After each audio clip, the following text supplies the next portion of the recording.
अनि के हो बिहान बेलुका यहीँ बसेर हुन्छ कामधन्दा खोज्नु परेन गाउँ समाजले पनि पुरा काट्न थालिसकिसक्यो आमा बुवाले पनि चाल पाउनु भइसक्यो हे तेरी गाउँ खुकुरीले हान्ने मान्छेको खुकुरी पो समात्न सकिन्छ त प्यार र कराएर राख्ने जिब्रो समात्न सकिन्छ त्यस्तो भनेर हुन्छ जेसुकै भनोस् काम खोज्नु परेन अब के काम गर्नु गयो भने तिमीले झझल्को आइरहेको छ होइन के को गन्थन मान्थन हौ डिस्टर्ब त गरेको छुइँदैन मैले है छैन दाजु छैन बस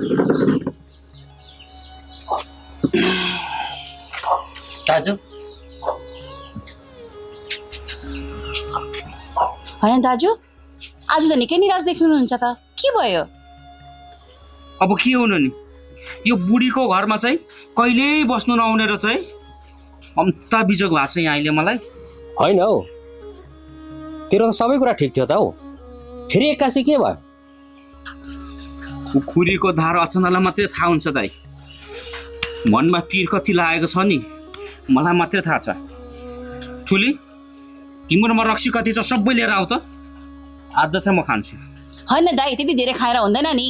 कान्छी दाजुलाई एक गिलास रक्सी ल्याइदिए त एक गिलासले हुँदैन है ठुली एक गिलासले हुँदैन दाजु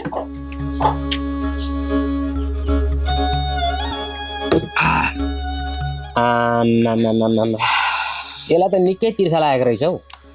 कान्छी अझै लिएर आऊ धेरै खानु हुँदैन दाजु मुटु फुटेर मर्छ यहाँ म कहिले नै चाहिँ जिउँदो छु पल पल मरिरहेको छु यहाँ तिमीले जिउँदो लास देखेको छौ कहिल्यै छैन हौ दाजु देखेको त यहाँ आएर आई एम अलरेडी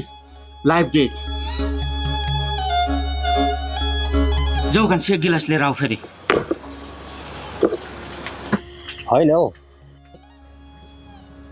रक्सी खाएपछि त फरर अङ्ग्रेजी आउँदो रहेछ त यसलाई अनि आई एम एजुकेटेड पर्सन यहाँ अहिले बाउ छोरीले पिसिङले आज यो अवस्थामा पुगेको छु म सानो बेजक छु म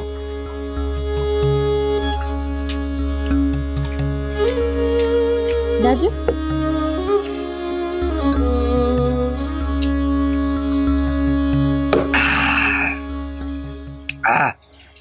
कान्छी